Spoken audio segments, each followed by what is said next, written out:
I finally realized that I could call myself an actor without anybody giving me permission after I graduated college. And you should be able to do that without a degree, too. I'm Victoria Pedretti, and this is On the Rise. Growing up, I loved Pride and Prejudice and 500 Days of Summer, like when I got older. But when I was younger, I have this vivid memory of pulling the tape out of the VHS when I broke my out of the VCR. I'm young. When I broke my VHS of Brandy's Cinderella, well, Whitney Houston's Cinderella, but yeah, I watched that until it broke. My parents have always been supportive of my choice to be an actor. They're not shy with criticisms either. They're both artists themselves. My mother was a dancer. They definitely see the value in what I do.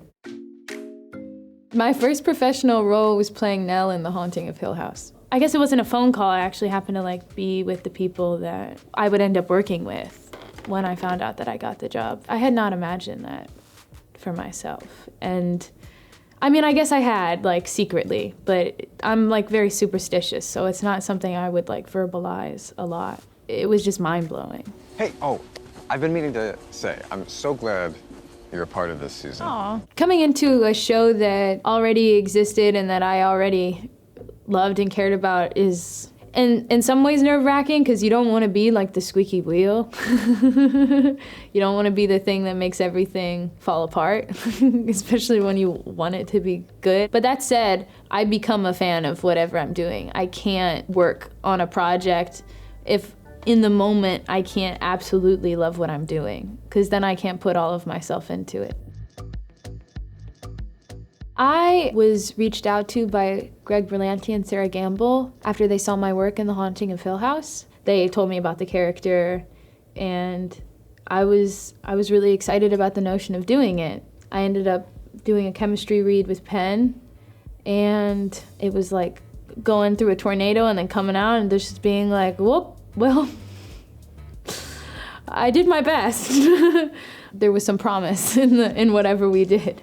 It's incredible to have the opportunity to do what I do, and then for people to enjoy it and take an interest. You know, you want a story to touch people, and if a lot of people watch it, it's representative of how much people are taking interest in the work you're doing. So it's incredible. I definitely identify as an actor. I definitely claim that very much so, and I'm an actor. But I like the idea that I might work with other artists and other mediums to keep progressing, make something new and fresh. I mean, I really love these ideas of New York City or Paris and certain periods of time when people were very cross-disciplinary and working together to collaborate. So anybody who's down, really, young people who are, hungry to make something. And also, I might like the art somebody makes, but I don't know if we'll be good collaborators. That's something that can't be known until you try. So, yeah, I'd like to try to work with Taika Waititi. I think we could do really well together, but I'd also like to maybe, help somebody with some music, because I have an artistic perspective on that, or direct a music video, or I understand that those things take skill and time, but I want to believe that I can take the time and develop the skill. On Netflix, I am extremely dedicated to the Great British Bake Off. I'm all about positivity and fairness. These people try to be as fair as they can. It's incredible what people create. When people really just go off on a multi-layered cake, it's insane, and they're so humble about it, and yet they're making these incredible creations. Not that I'm saying being humble is the best thing ever. Sometimes you should shout from the mountaintops about how you've accomplished something, and sometimes they do, and it makes it even cuter because you know how earnestly and how they're creating these things. That's amazing. Who was your... It's serious, man. Who was your first celebrity crush? My first celebrity crush was Antonio Banderas, and probably also Catherine Zeta-Jones in Zorro. I mean, the sword scene, Yeah, I think I understood something about sexuality when I watched that for the first time.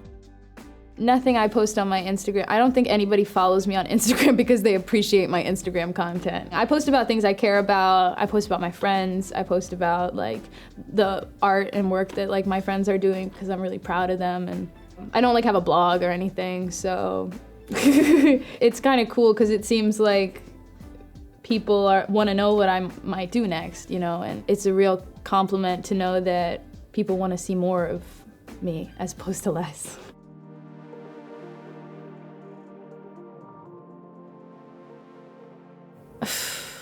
Man, the idea of making it. Every opportunity I have to do the work I do, it feels like a miracle. I remember talking to an actress when I was working on Haunting, my first job, and being like, well, this might be it, you know? Like, one job, I'm satisfied, you know? I've worked professionally as an actor on like a large-scale production, like, I can be happy now.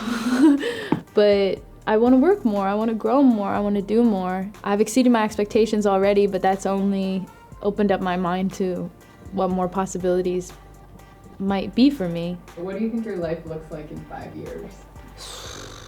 What my life would look like in 5 years? I have no idea. I have no idea. 2 years ago, you couldn't have told me I was gonna be in the position I'm in now. I wouldn't believe you. It's really crazy. Life's f***ing crazy.